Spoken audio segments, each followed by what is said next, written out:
I'm ruined. I'm no longer clean. Because while eating barbecue, I actually bit into a grilled pair of underwear. The owner calmly explained that it was ostrich tripe, a house specialty, and that the chewy texture was normal. Half believing him, I chewed a few more times. Then a strong stench of feces shot straight to my brain. This was definitely a pair of underwear. I immediately called 110. After the police arrived, they learned from the owner that all the meat came from an ostrich butcher shop in town. Police rushed there to investigate. Inside the shop, they found many black plastic barrels.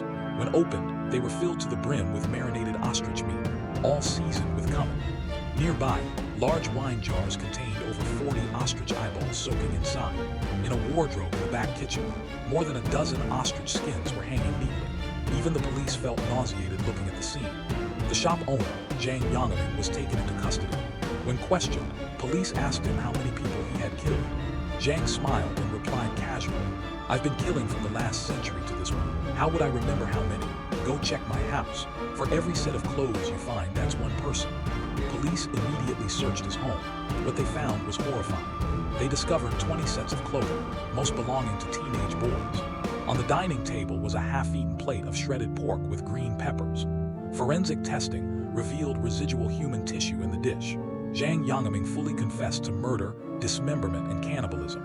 What puzzled investigators was why he killed, and why he processed human flesh into ostrich meat and sold it openly.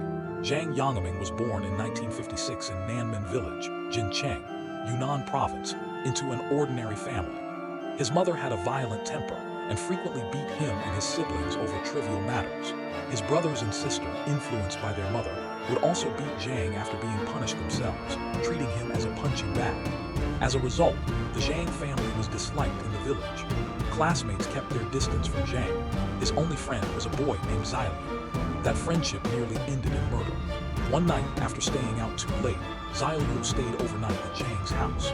In the middle of the night, Zhang tied him up while he slept, grabbed a butcher's knife, and repeatedly hacked at his head.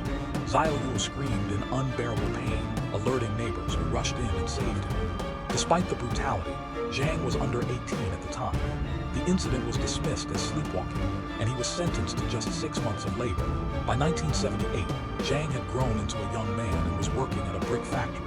He befriended a coworker nicknamed Da Shachun. After eating late-night snacks together one evening, Da Shachun disappeared.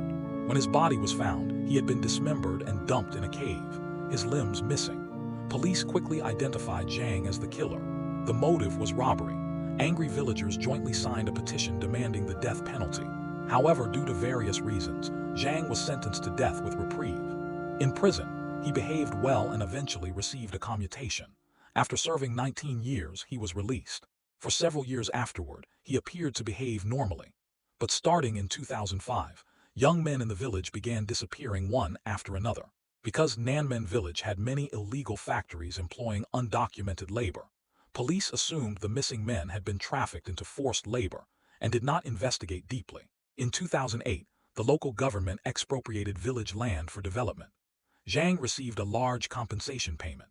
He then built a cold storage facility near his home and started a small meat business. At the bustling market, he openly sold what he claimed was fresh ostrich meat. Ostrich meat, 30 yuan per jin, 100 yuan for 3 jin. Business was surprisingly good. Customers said the meat was juicy, tender, and springy and cheap. Tourists even bought it to take home. Meanwhile, more young men continued to vanish. When police asked Zhang why he sold human flesh publicly, he smiled and said, "I'm not doing it for money. I just want to share good food with everyone. If everyone's good, then that's truly good." The case summary concluded.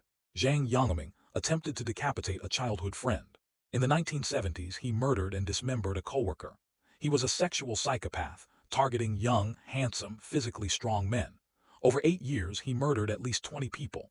Some victims he consumed himself. Most were sold as ostrich meat. Hundreds of people likely consumed the meat. After the case was exposed, many local butcher shops shut down, and residents avoided buying meat for a long time. Zhang Yongming became a deep psychological scar for the people of Yunnan. In January 2013, Zhang Yongming was executed by death sentence for intentional homicide. One can't help but wonder, if he had been properly punished and educated after his first violent attack as a child, could this chain of tragedies have been prevented?